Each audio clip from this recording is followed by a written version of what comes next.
Hey Algebra 1, I miss you guys a lot, and we're going to try to keep pushing forward with new content.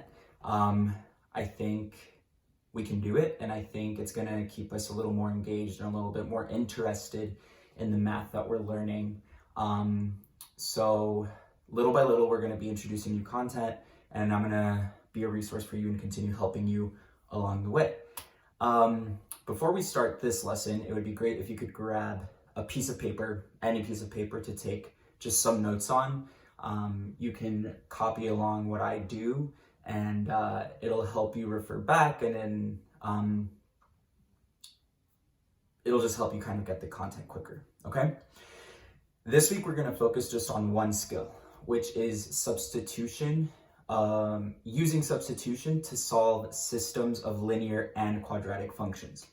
So previous to now, we've seen systems of equations, and we're really used to seeing systems of linear equations, where both equations are linear equations.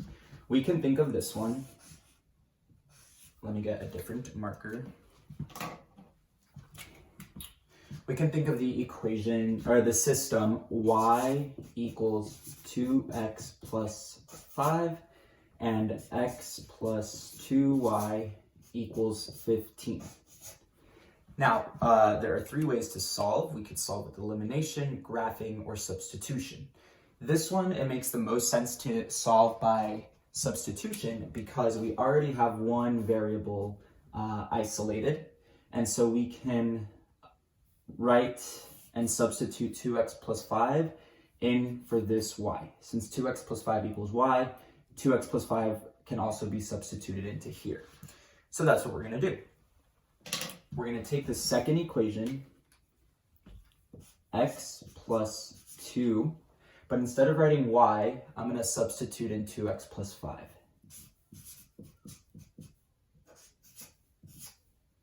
And it still equals 15. Okay?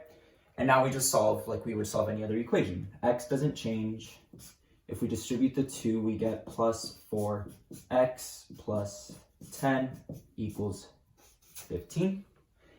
And then we continue solving. So we combine like terms. We get 5x plus 10 equals 15. We subtract 10 on both sides. We're left with 5x equals 5. And therefore x equals 1. Okay? We're not done because a solution, remember, needs an x and a y. So we figured out our x value, which is 1. But to solve for the y value, we just have to plug 1 into one of these equations. So I'm going to plug it into the first one. I would get y equals 2 times 1 plus 5, which gets me 2 plus 5, which gets me 7. So that is my one solution, okay? If we were to graph these two equations on a graph, these are my axes. I don't exactly know what they look like, but I know that my solution is going to be the point where they intersect, which is at 1, 7. So you go over 1, you go up 7. Our two lines would be intersecting at this point, at 1 and then 7. Okay? So we're used to seeing this. This is how we find the solution of a set of linear equations. But today we're going to focus on what happens when you have a system where one equation is linear and the other is quadratic.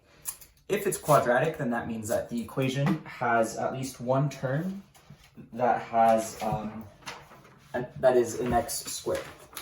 So let's see what that would look like. In a system with a linear and quadratic equation, like I said, you would have one linear equation, which looks like the previous ones, where x doesn't have an exponent, and then you would have a quadratic equation, where one of the x's has an exponent of 2. Now, I want us to think about how many solutions they could have, because there could be 3 possibilities. And I'm going to show you all 3. So you would have 2 solutions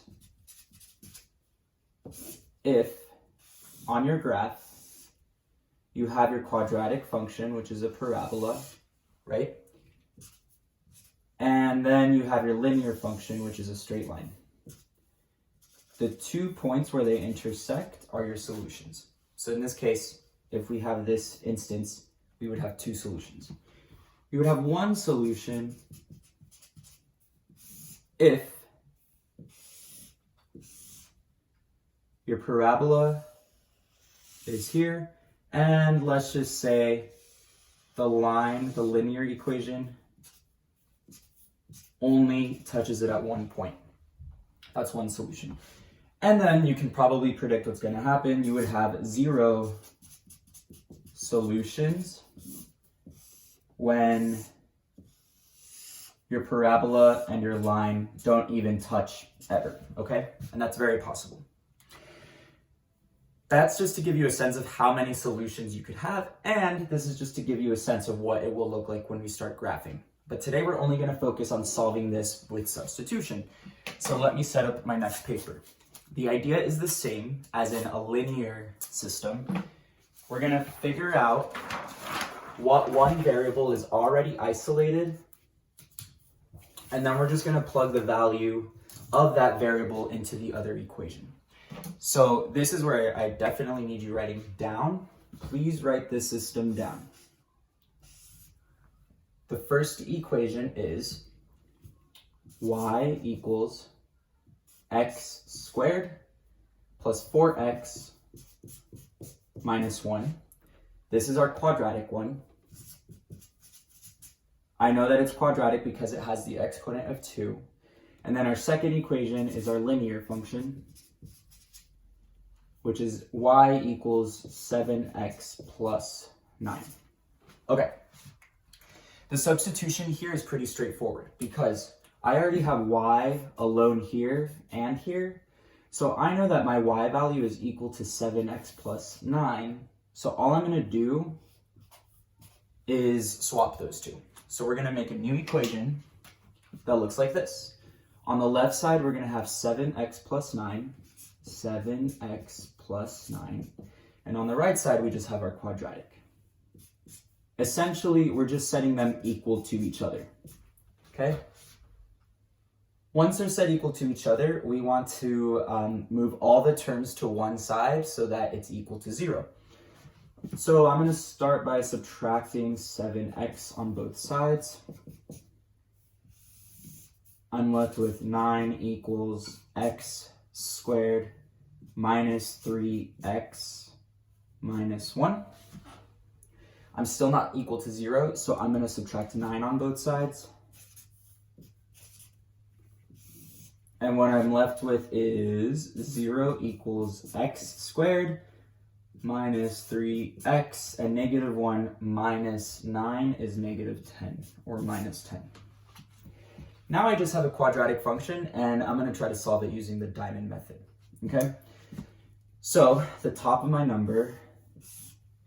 diamond will be 1 times negative 10, which is negative 10. And the bottom will just be my b value, which is negative 3. What are two numbers that multiply to negative 10 that add to negative 3? I'm going to choose a positive 2 and a negative 5. 2 times negative 5 is negative 10. 2 plus negative 5 is negative 3. If these are my two factors here, I can write x plus 2 times x minus 5 equals 0. And now I use the zero product property to solve for each of these x's. Essentially, I'm going to set x plus 2 equal to 0 and x minus 5 equal to 0. Okay. I'm going to get x equals negative 2, and I'm going to get x equals positive 5. Now, like in our previous example, we're not done when we just solve for x because we also care about the y values, right? Our two solutions, however, are going to be two sets of ordered pairs. We already found one x value, right? It's negative 2. And we also found another x value, which is 5. But we don't know what those y values are. To figure that out, we're going to substitute -2 into the linear equation. All right, I don't have a ton of space. I'm going to try to do it here. So I'm writing -2 in for x. So I get y equals 7 times -2 plus 9. If I finish solving, I get -14 plus 9, which gets me -5. Okay, so that is the y value when x is -2. So I'm going to write -5 here. Lastly, I'm going to just plug in 5 to my linear function. So y equals 7 times 5 plus 9. I get 35 plus 9, which gets me 44. Okay? Hopefully you've been pausing enough to keep up and to write all of this down. These are my two solutions, and this is how you know when you're done. That was a lot of steps, and I want you to actually try one of these by yourself, and then I'll do it right now just to help you make sure you get it. But I am challenging you to actually pause the video, and after I give you the equation, after I give you this new system, pause the video and try to solve it, and then we'll review it together. So the system that you're going to try has,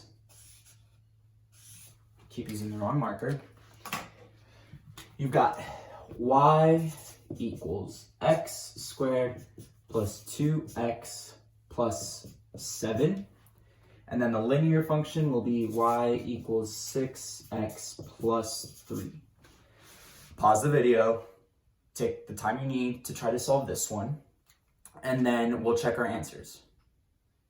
Okay, I'm pretending like you're pausing. And welcome back. Hopefully you actually tried the problem.